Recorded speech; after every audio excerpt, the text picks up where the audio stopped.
Bonjour, welcome to Wahsa Distance Education Center's radio Zoom classes. This is MBF3C, grade 11 college math, and I'm the teacher, Bronwyn Slate.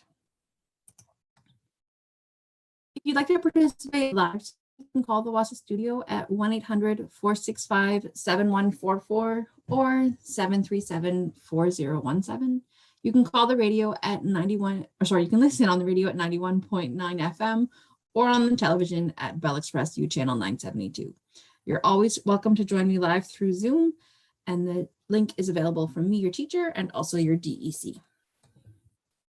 Our classes are scheduled Monday through Thursday, 11 till 12 in the morning, and we are now in our last week 9 of our course. So we're doing a review week, and then our class will be over this week, and there will be new classes next week. All right, you definitely should be submitting work for marking at this point. So a reminder what to submit. The support questions, the ones marked with the pencil icon, are not for marking. They're just practice questions that you can do, which ones feel like the best ones for you to do.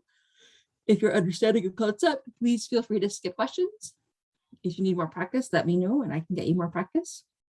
The answers are in the back of your booklet, so check your work to make sure you're on the right track. However, mistakes have been found. So if anything does not line up or make sense, let me know, we can correct that. The key questions, the ones marked with the key icon, are the ones to submit with for marking. So please do all of those questions, showing all of your work, your steps, your thinking. This way I can give you credit for all of your understanding. And also, if you are making errors, I can figure out why you're making those errors or where you're making those errors and help you to improve. To submit your marking, there are 3 different methods. The first method is to scan and send your work in electronically. So you can scan your completed work in. If you have a smartphone, you can use the iPhone's Notes app or the Android Google Drive app to scan your work. I can help you out if you're not sure how to do that. You can also just take a picture if that works better.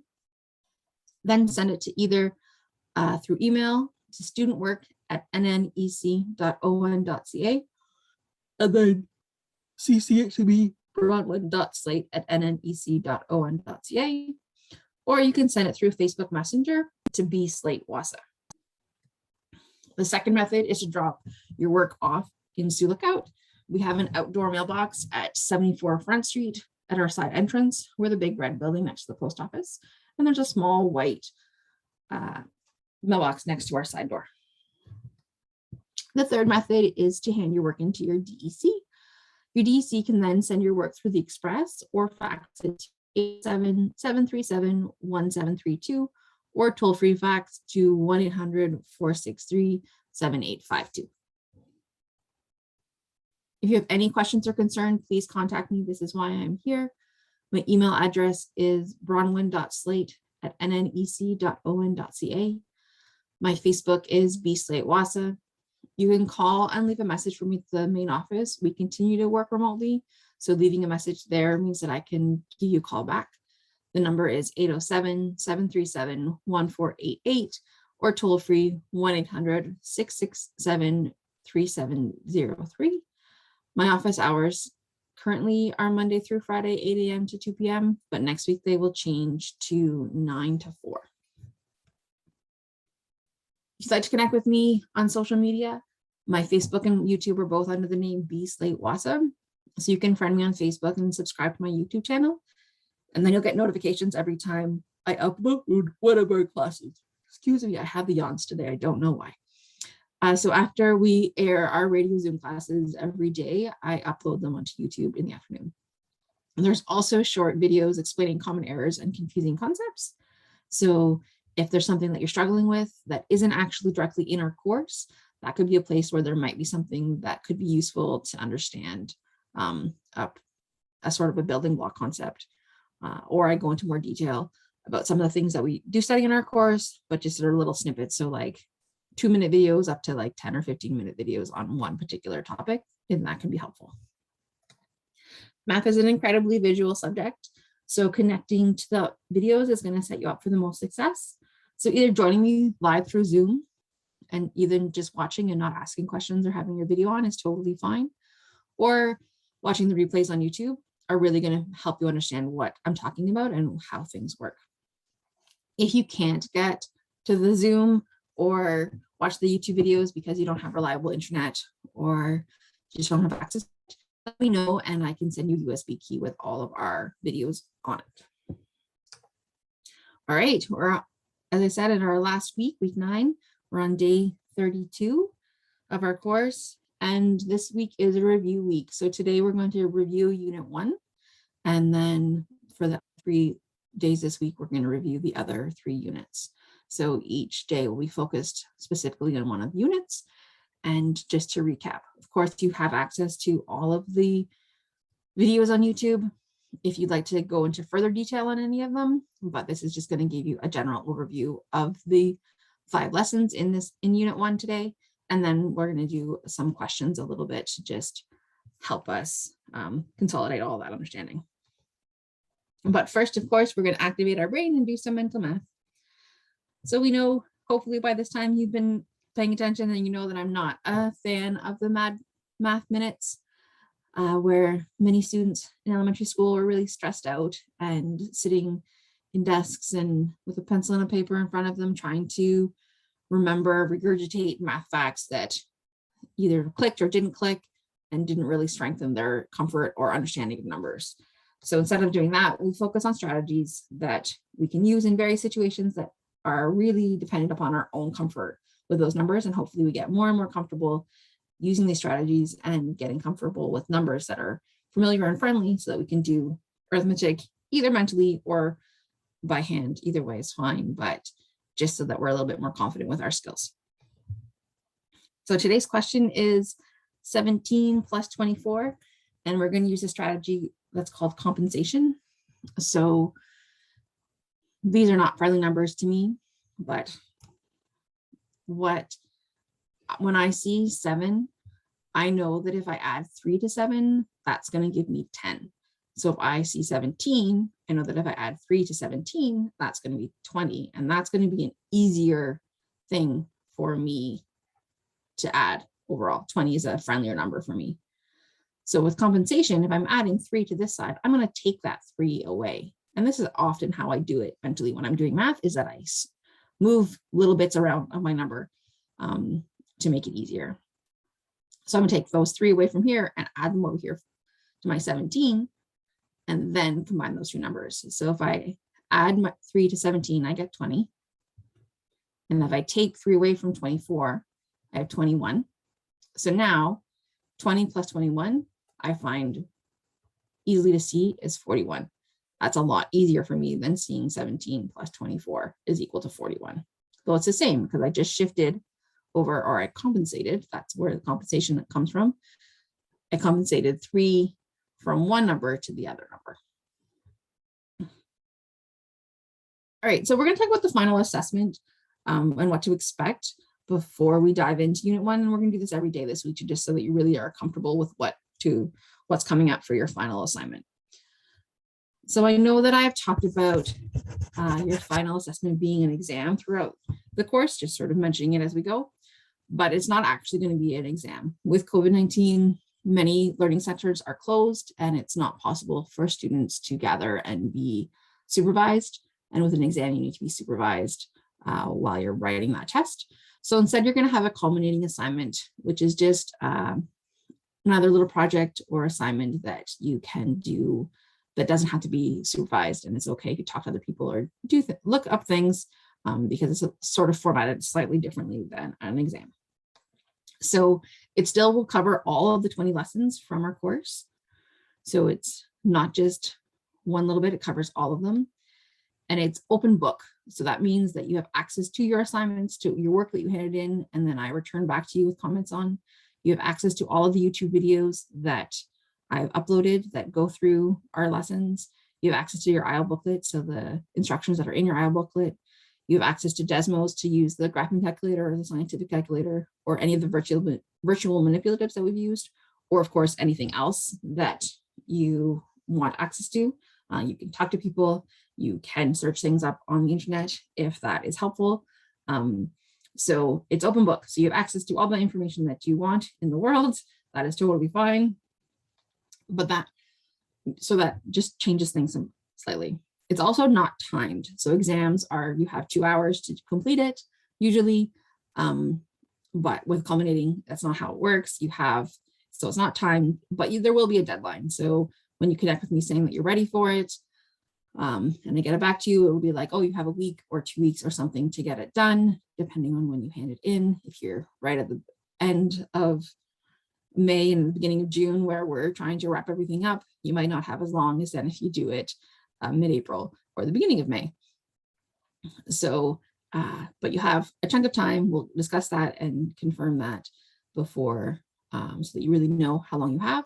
So you still will have a deadline, but it's not a couple of hours. You'll have a couple of days or weeks to do it.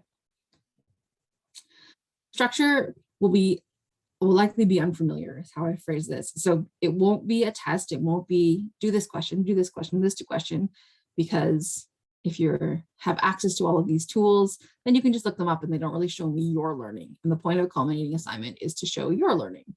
So it's going to be structured slightly differently than a traditional test or even like your IO booklets in terms of the questions that are in there. It's not going to be completely computational. It's going to really try to activate your ability to apply your learning or to think critically about the concepts that we've done. So it may be challenging because it's going to be different than what we've done before. And it's going to be a little bit more open-ended so that if you are talking to the people who are doing the course or who have done the course, you're going to have to be showing what you understand. And that's slightly different than just answering questions. So just to give you a heads up that it's going to be a little bit different and possibly unfamiliar, but you can still connect with me if you're misunderstanding what the assignment is asking.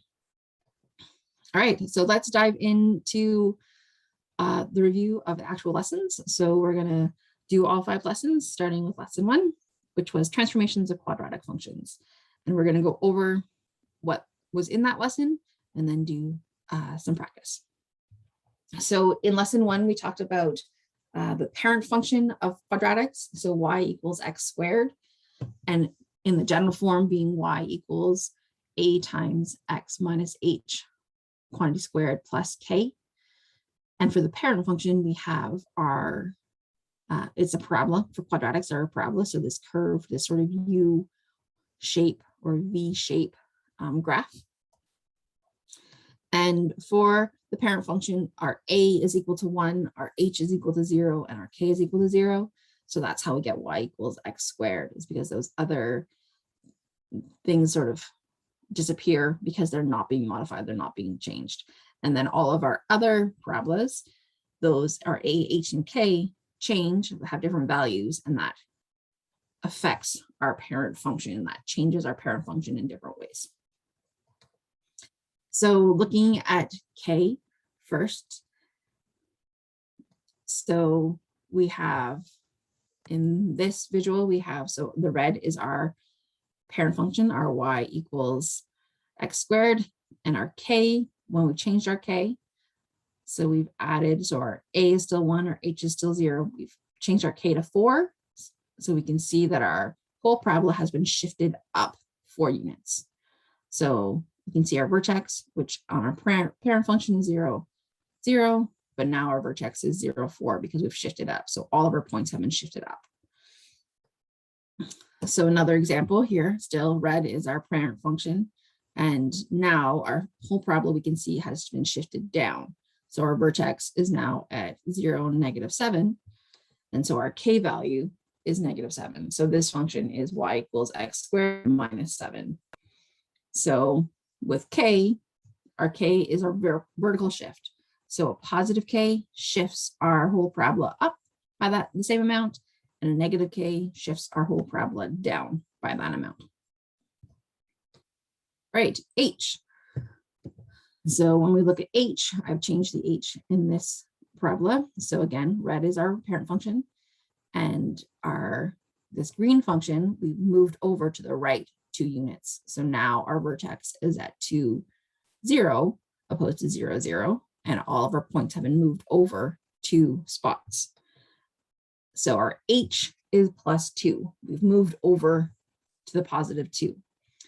But in our equation, when we are changing h So if it's because it's x minus h, that means when we put in +2 for our h value, really what happens is we end up, when we're subtracting a positive number, we're really just subtracting a number. So we end up with x minus 2 all quantity squared.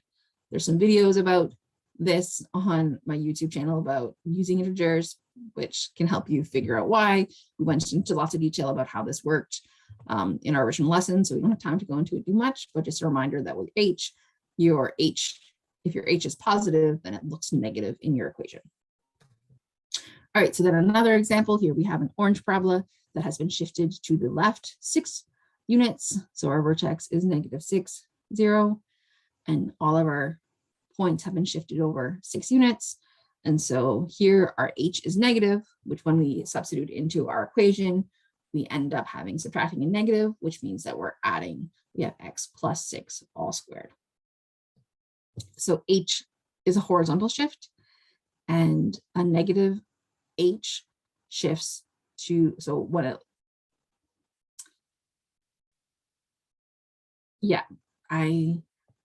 when it looks negative in our equation, we shift to the right. And when it looks positive in our equation, we shift to the left. So that's here when I have it written, I mean, when we're looking at our equation, not what our h value actually is. Sorry, that's a little confusing. So a reminder that the h sign in the equation is opposite to what you're expecting. So if it's positive, you're moving in the negative direction, which is left. And if it's negative in your equation, you're moving in the positive direction, which is right. And then finally, examining A. So there's a couple of parts. There's 2 parts to A. Is the first is here, our red is our parent function, but our green, what we've done is that we've multiplied it by 2. So here, when I have a point, my vertex is still the same place. If I multiply it by 2, 0, 0 times 2 is still going to be 0, 0. So we haven't moved it. Our parabola is still in the same location, but I took another point, 2, 4 on my parabola, on my parent function. And if I multiply that by 2, when I put it in my x is 2, then actually I think I multiplied it by 3, my bad. Multiplied it by 3, then my y is 12. So how that works is that my a value is 3. And so then y equals 3x squared is what this narrower parabola is. The same way here we have a wider parabola. So we have our vertex is still the same, but we have a wider parabola. And so here we have our a is 0.5. And so for every y value, we've multiplied it by 0.5, about half. And so we are going half the distance than we were in original parent function, which is making our parabola wider. So a is partially a vertical stretch. So when a is greater than 1, it's a narrower parabola. And when a is between 0 and 1, then it's a wider parabola. This we didn't spend too much time. You didn't have any questions in your IEL booklet on, so you don't need to know exactly how this works. That's okay. But just to let you know, when you see these numbers, or you see wider and narrow parabolas, you know roughly what's going on.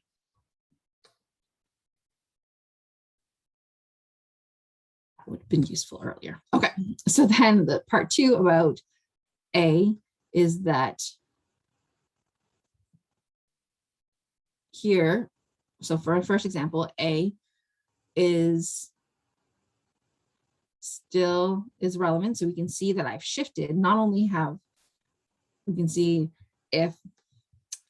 here my a value is still 1, but I've shifted with my h and my k, and I'm still opening up because my parabola says y equals x minus 2 squared plus 3. Doesn't look like I have an a, but my a value is 1. I haven't narrowed it or widened it, and I haven't changed the direction, but it's still just 1, but that still means I have an a value. Whereas in my second example, here where I have my blue parabola is opening down, it's in the negative values. So I have my a value is -1. So I haven't changed my h and k here, but I have this negative x squared, which is showing that my values are negative and I'm opening down. So sometimes it doesn't look like you have any value, but that means that it's +1 because you're still opening up, that's still happening.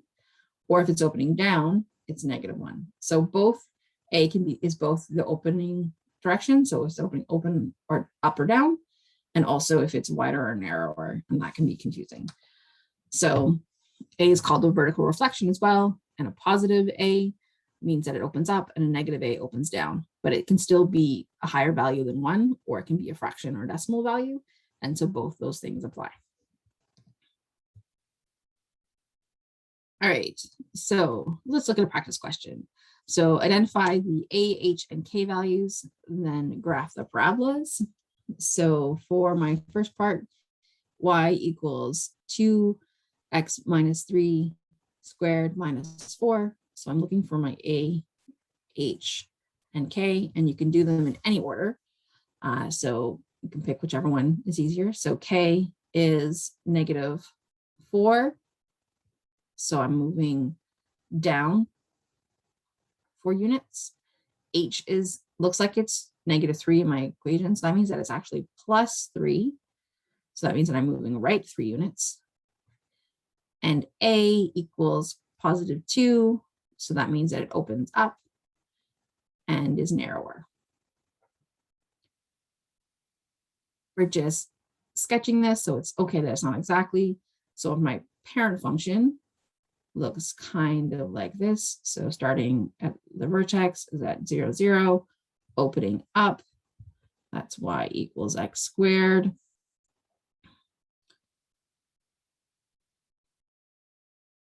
So then I'm going to pick a different color to do this one. So I'm going to move my vertex. I know that I'm moving it to the right 3, 1, 2, 3, and down 4, 1, 2, 3, 4. And then I'm still opening up. So I'm still going to go up, and I'm narrower. So it's going to be a bit skinnier. So this part we don't need to be exact. It's totally fine. We're just drawing a sketch. So it's a little bit narrower.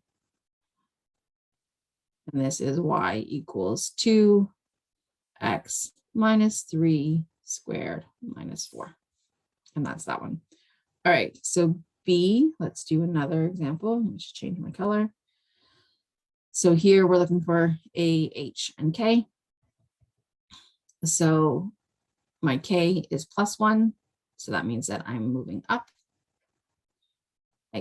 H says +5. So that means my H is actually -5. So that means I'm moving left. And my A says negative. So that means that it's -1. So that means that I am opening down. And it doesn't get wider or narrower, it's just the same. So then to graph this, I go back to my vertex at 0, 0, my parent function, and I know that I'm going up 1. So I shift up 1 and to the left 5. 1, 2, 3, 4, 5. And then I'm opening down. So I'm going to open, I know that I'm going to draw down, and it's going to be, I don't need to be narrower or wider. So it's roughly the same. Again, doesn't have to be perfect. And then we label it y equals -x plus 5 squared plus 1. There we go. All right, 2. The height of a toy rocket launched from the top of a building is given by the equation h equals -5 t minus 3 squared plus 145, where h is the height of the rocket in meters after t seconds. Sketch the path of the toy rocket. So this is just a sketch, so we're not going to be too precise. So we know that because our K is 145 and our H is 3, +3, that means we know that our vertex is going to be shifting over 3 and all the way up 145.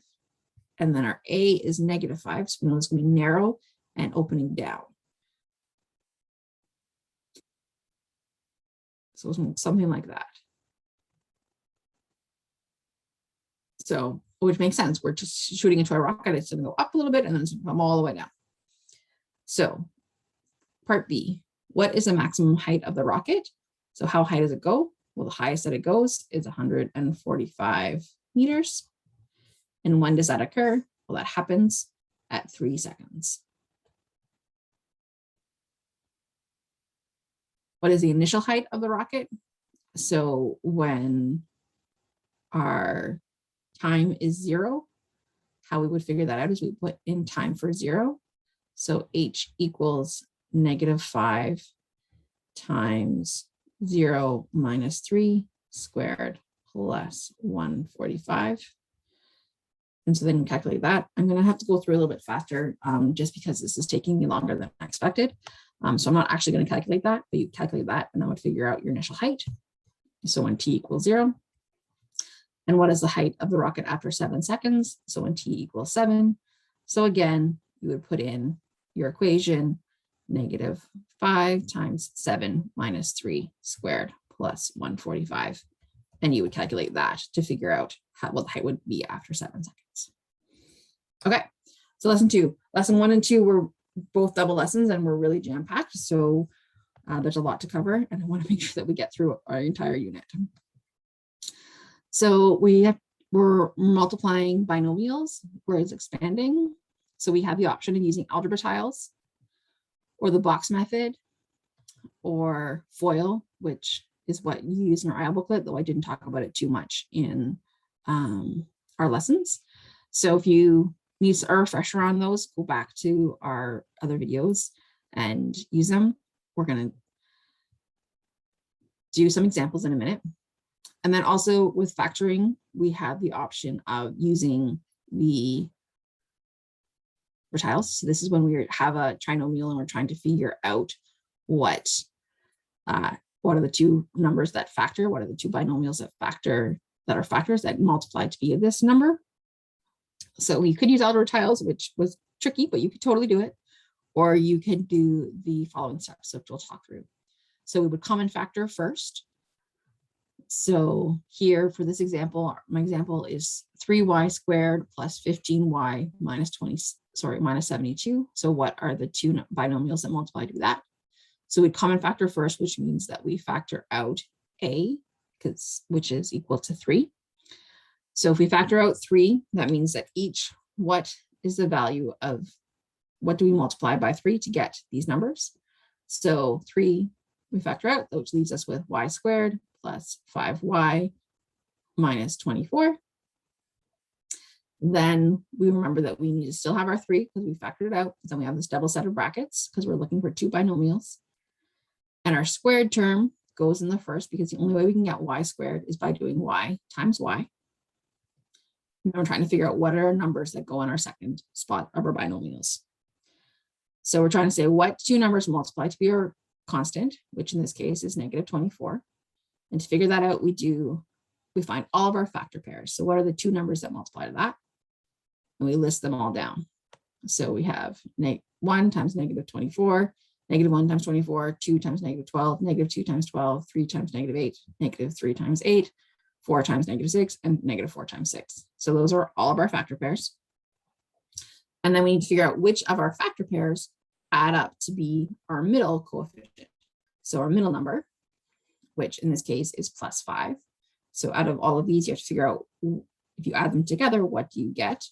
And to get +5, -3, and 8 are your +5. So then we take those two numbers and they go in our second spot for our binomials. Again, really rushing through this quickly, go back to our YouTube lessons if you need a refresher. Okay, so let's do some practice questions. So first, expanding the following. So we are multiplying our binomials. So we have A, which is x plus 12 times x minus 3. So I'm going to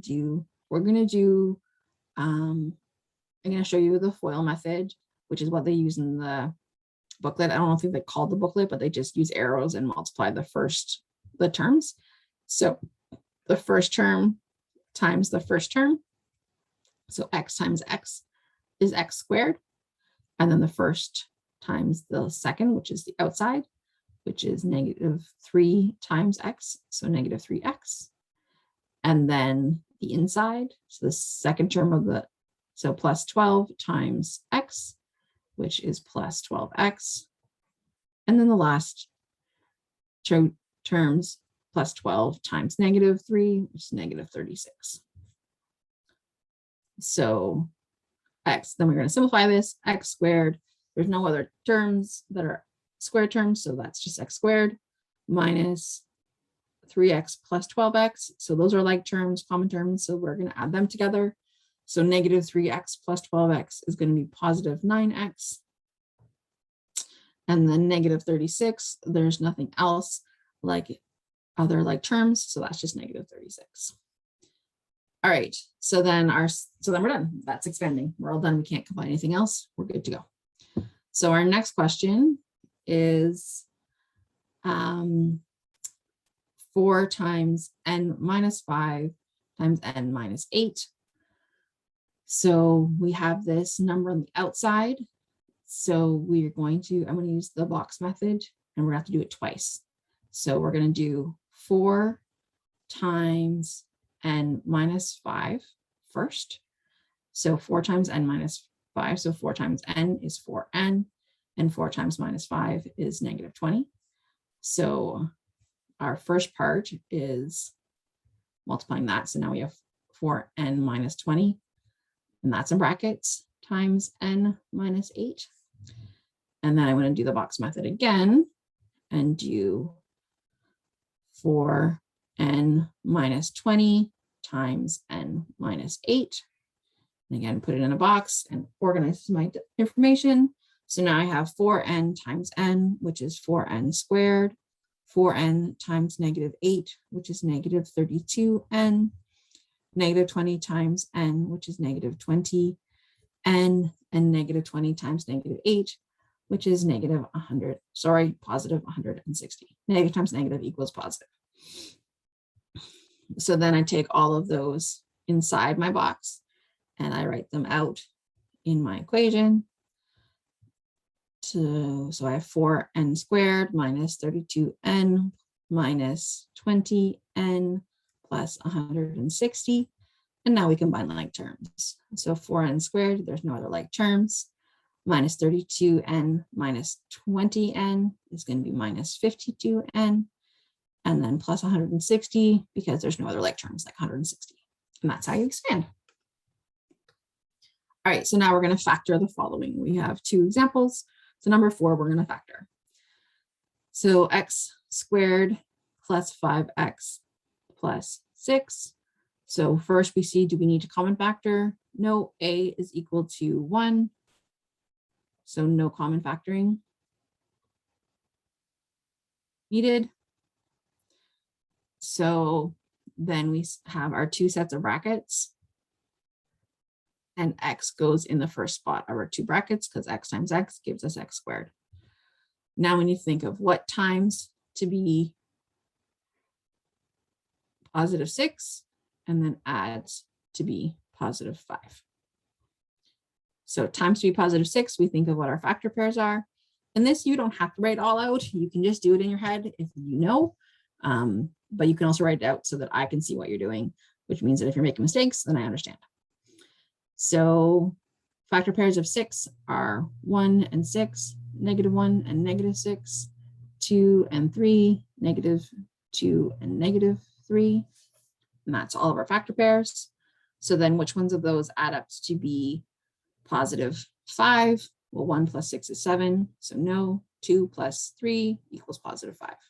So that are our pairs. So x plus 2 times x plus 3. And there we go, we factored. All right, second example is 4x squared minus 8x minus 32. So we check to see if we can common factor, and a is equal to 4. So yes, we can common factor this time. We can check to see. So if I factor out 4, I'm left with x squared. So then factoring 4 out of minus 8x is going to give me minus 2x. And then factoring 4 out of negative 32 is going to give me -8. And so now I have my 2 sets of brackets, and I know my X goes in my first spot of both of them. And then I'm trying to figure out what times to be -8 and adds to be -2. So my factor pairs for -8 are 1 and -8, -1 and 8, 2 and -4, and -2 and 4. So then to get add up to be -2, well, 2 take away 4 is going to give me -2. So I do X plus 2 and X minus 4. So my final answer is 4 times X plus 2 times X minus 4. And then we factor it. All right, that was lesson 2. So let's move on to lesson 3. Solving and graphing the quadratic equations. So first we need to recognize that the zeros on our graph. So we have y equals x squared minus x minus 12. So you can put in values for your x's and find your y values. So I've done that quickly on a table of values. And then you can graph that I did this using Desmos. And then you can see that your zeros, where your parabola crosses your x-axis, then are equivalent, are related to when your y is equal to 0 on your table of values. So we're looking for what values of x make your table of values 0, or your parabola cross your x-axis, which is when your y is equal to 0. So if you do it with factoring, if you're not going to do a table of values and drawing it, you can also solve this with factoring. So remember, first you're solving a quadratic equation means that you're finding your x values that make y equal to 0. And to factor it means that we're finding the two terms that multiply to be our product. So we have an example of x squared minus 10x plus 21. And so our first step, we're looking for what is going to set 0 to figure out our, like in a parabola. So that's what we're looking for, is our values of 0 for y. So we substitute 0 in for y. And then the second step is that we factor our trinomial to figure out what two numbers multiply to equal 0. Because the two numbers that multiply to equal 0, one of them has to be 0 in order for the whole thing to be 0. Again, going through this really quickly, go back if you can't remember or you're unsure what I'm doing. So then for step 2, I didn't do all the steps for factoring on the screen, but so now we have 0 equals x minus 7 in brackets times x minus 3. I just did the factoring on my own, but we just practiced that. And so that means that either x minus 7 has to equal 0 or x minus 3 has to equal 0 in order for the whole thing to equal 0. So to make x minus 7 equal to 0, x would have to be 7, or to make x minus 3 equal 0, x would have to be 3. And that's how we solve for a quadratic equation, solve for a parabola without doing a graph. But the graph doesn't give us the same answer. Yes, it does. If I graph this, I did this on Desmos, I graphed the parabola for y equals x squared minus 10x plus 21. And then you can see that my parabola crosses at x equals 3 and x equals 7. Those are the zeros on my graph. So they match up. Okay, so let's do some examples. So find the x-intercepts for each parabola. We're going to do this algebraically, so we're going to not draw this, but just do the factoring. So we have for A, y equals x squared minus 4x plus 3. So to find our x-intercepts, we set 0. We set our y equal to 0. So 0 equals x squared minus 4x plus 3. And now I need to factor. So I have,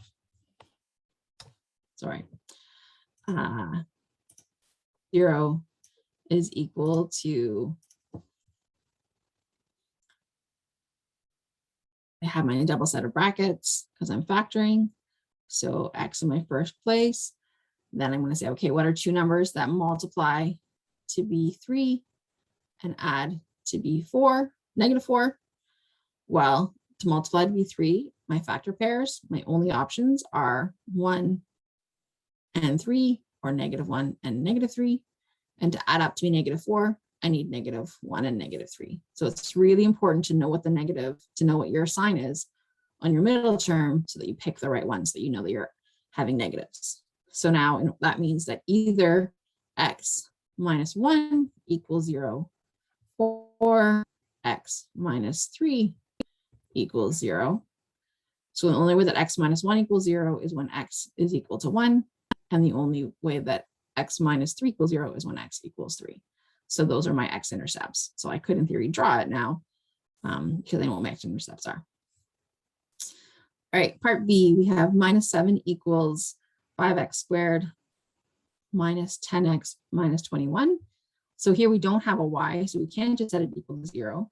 We want to have one side to be 0. So what we're going to do is we're going to force it by adding 7 to -7. That's going to make it 0. And if I add 7 to one side, I'm going to add 7 to the other side. So I have -7 plus 7 equals 5x squared minus 10x squared minus 22 plus 7. So I end up with 0 equals 5x squared minus 10x. Then minus 22 plus 7 is going to be minus 15. So now we can factor, now we have a set equal to 0 and we can find our intercepts. So we're going to factor. So first I see that I have a common factor of 5 in my terms. So I'm going to factor out 5, and then x squared minus 2x minus 3 is what I'm left with. So now I'm looking for what two numbers multiply to be -3 and add to be -2. Well, my factor pairs, again, are going to be +1 and -3, and -1 and +3. If I want -2, 1 plus -3 is going to give me -2. So that means that my pair are 1 and -3. So we have 0 equals x times 5 plus 1 times x minus 3. So that means that either x plus 1 equals 0 or x minus 3 equals 0. So x can only equal 0, or x plus 1 can only equal 0 when x is equal to -1, or x minus 3 can only equal 0 when x equals 3. And that's how we found those x-intercepts. All right, lesson 4, exponent laws. So a reminder that with exponent laws, we need to have the same base in order for these to apply. So we can't, otherwise it doesn't make sense. So for the multiplying rule, we add our powers. So x to the exponent a plus x to the exponent b is equal to x to the exponent a plus b. The dividing powers rule is that we subtract our exponents when they have the same base. So b to the exponent x divided by b to the exponent y is equal to b to the exponent x minus y.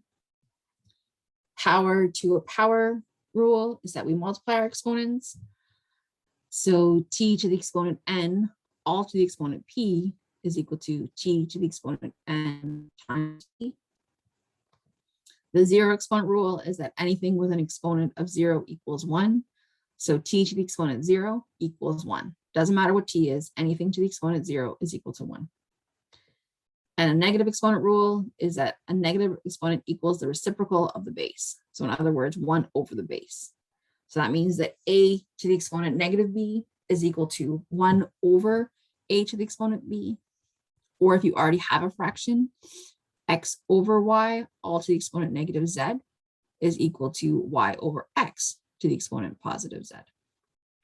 Some of these are really confusing, and I have uploaded extra videos on my YouTube channel. So if you're struggling with these, go check out those in case one of the other ways that I explained it makes more sense. So we're going to practice questions, simplify to a single power using the exponent rules.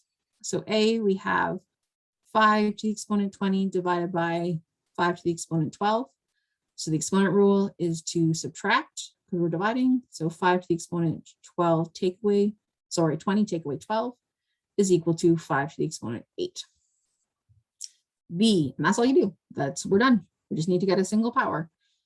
B, we have 3 to the exponent 4 all to the exponent 7. we have a power to a power. So we do 3 to the exponent 4 times 7. So that means equals 3 to the exponent 28. Next, we have 2 to the exponent 17 times 2 to the exponent 8 divided by 2 to the exponent -3. Well, our bases are all the same, so we can do all the rules. So we can do 2 to the exponent 17 plus 8 because we are multiplying, so we add our exponents. And then take away, we're subtracting because we're dividing 2 to the exponent -3. So take away -3. So that means that we have 2 to the exponent 17, take away 8 is going to be 9. And then take away -3 is going to be +3. So we end up with 2 to the exponent 12. And then finally, D, we have 5x to the 6th, y times 4, x to the 5th, y to the 3rd. So here we have multiple multiplication. So we end up doing 5. We're going to gather our like terms kind of. 5 times 4, and then x 6 and x 5. Well, we're just multiplying, so we add our exponents. So x 6 plus 5, and then y, there's no exponent, which means that there's a 1 plus 3 because we're still just multiplying. So 5 times 4 is 20 times x to the 6 plus 5, which is 11, times y to the 1 plus 3, which is 4. And that's how you do it if you have multiple variables and numbers. All right, then we have evaluate the following powers, number 7. So we have a 6 to the exponent 3. So you can just go, I didn't mean to do that. My bad. We just go to Desmos, and my thing isn't liking me today. So we can't go to Desmos. We can just do it on our calculator.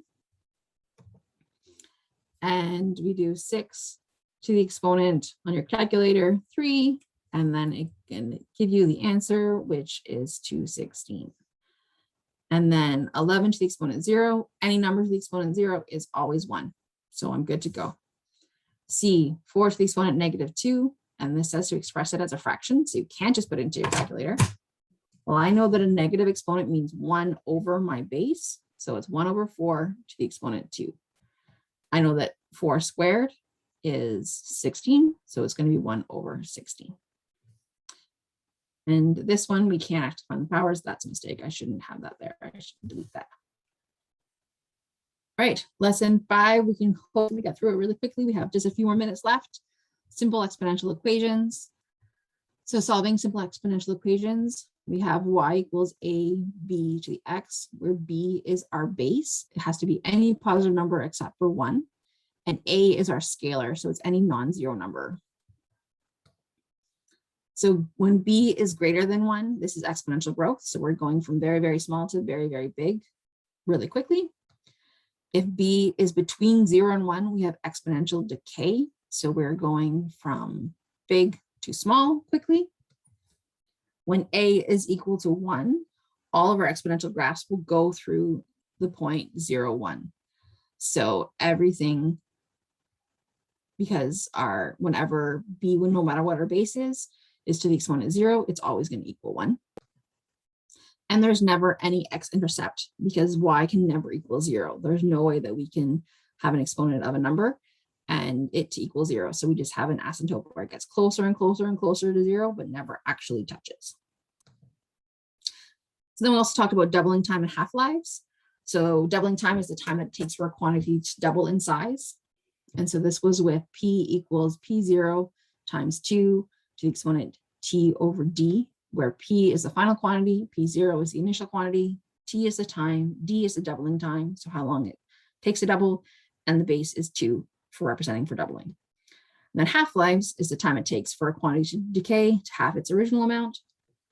So m is equal to m0 times half to the exponent t over h, where m is your final quantity, m0 is your initial quantity, t is your time, h is your half-life, and again, your b is half, which is your half-life.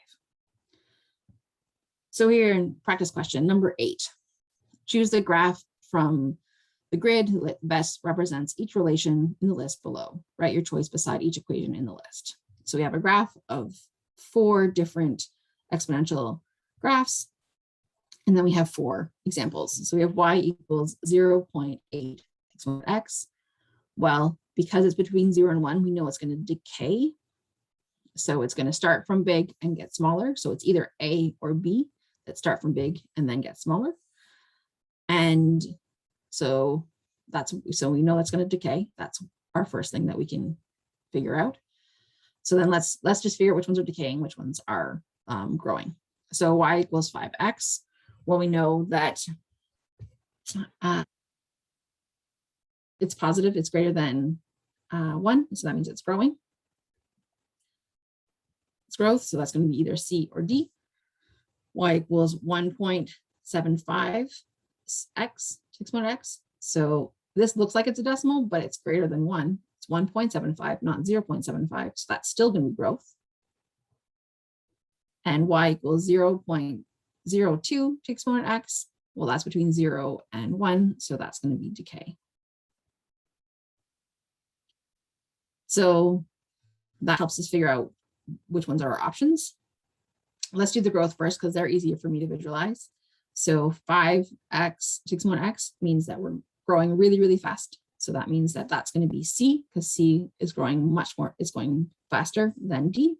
So that means that 1.75 to the exponent s is going to be D, because it's not growing as fast. So the same thing you can think about, it's sort of like its opposite. So 0.8, this is when I always get backwards, so you can plug them into Desmos to see what actually lines up. But 0.8 to the exponent x to me is going to be more gradual decay because it's not as small of a number. So that's going to be A. And 0.02 to the exponent x is going to be B, because it's very small. It's going to get smaller, smaller, really, really fast. And then quickly we will try to start to do this. So we have number 9, 100 rabbits are introduced into a forest covered island. Population doubles every number every 6 months. Make a table of values with 5 rows to find the population of rabbits over time and graph the relation. So we have our rabbits is equal to our initial. So we have 100 times 2 is our doubling, times our time divided by 6, because it's a number of months. So our initial in 0 months, our initial population is 100, because that's how much we start with. In 6 months, we would put 6 in for T. And so then we would have 200 because it's doubled. In 12 months is the next time it's going to double. So we would have 100 times 2 to the exponent 12 divided by 6, which is going to be 400. It's doubling. Then at 18 months, it's going to be 800. And at 24 months, it's going to be 1600. Sorry, an extra 0 there. I'm not going to graph it because we just don't have time. So then here I've done the graph to show us how to grow. So the population of the intercept is 100, because that's our starting value. After how many months will the population be? 550 rabbits. So we figure out 550 is approximately here. So it's going to be approximately 15 months. And describe the type of relation in this graph. So this is exponential, which we should have expected. All right, sorry to race through those last couple bits. A reminder, you can always contact me through phone, email, or Facebook. On my YouTube channel, we have an MBF3C playlist. So that is the easiest way to access all our videos. I will link the ones from this unit into the show notes, so you can go back and go over them if you need to, a little bit slower. Again, I'm sorry for having to race through. Thanks so much for joining me today for reviewing Unit 1, and next lesson we will review Unit 2. Miigwech!